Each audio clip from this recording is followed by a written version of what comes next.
Karibu sana Mwana Digital kwenye mwendelezo wa taarifa zetu kutoka ndani lakini pia nje ya mipaka Tanzania.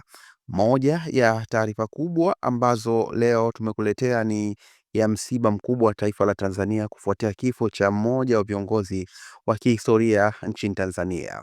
Muasisi wa Chama cha Demokrasia na Maendeleo Chadema na gavana wa kwanza wa Benki Kuu ya Tanzania BOT Mzee Edwin Mtei amefariki dunia akiwa na umri wa miaka 94. Mzee Mtei amefariki usiku wa kuamkia leo Januari 20 mwaka 2026, na kwa sasa taratibu za msiba na maandalizi ya mazishi zinaendelea kufanyika nyumbani kwake Tengeru mkoani Arusha. Mzee Edwin Mtei alizaliwa Julai 12 mwaka 1932 huko Marangu, Moshi mkoani Kilimanjaro, akiandika historia kubwa kwa taifa baada ya kuwa gavana wa kwanza wa Benki Kuu ya Tanzania kuanzia mwaka 1966. Baada ya miaka 12 alihudumu pia kama waziri wa fedha na mipango, akitoa mchango mkubwa katika misingi ya uchumi wa nchi yetu.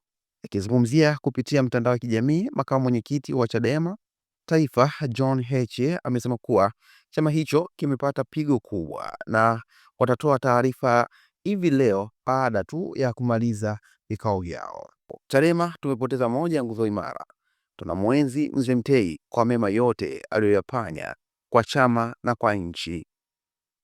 Hakika kifo cha Mzee Mtei ni hasara kubwa kwa taifa, hasa kutokana na mchango wake katika siasa, uchumi na demokrasia ya Tanzania. Tunaendelea kufuatilia ratiba kamili za mazishi na maendeleo ya msiba, na tutakuletea taarifa zaidi kadri zitakapopatikana.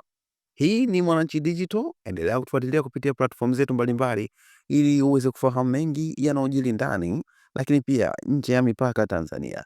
Tafadhali usisahau kulike, kusubscribe na kutani on alarm notification ili uweze kupata taarifa zetu pindi tu tuziweka hapo mitandaoni. Bye.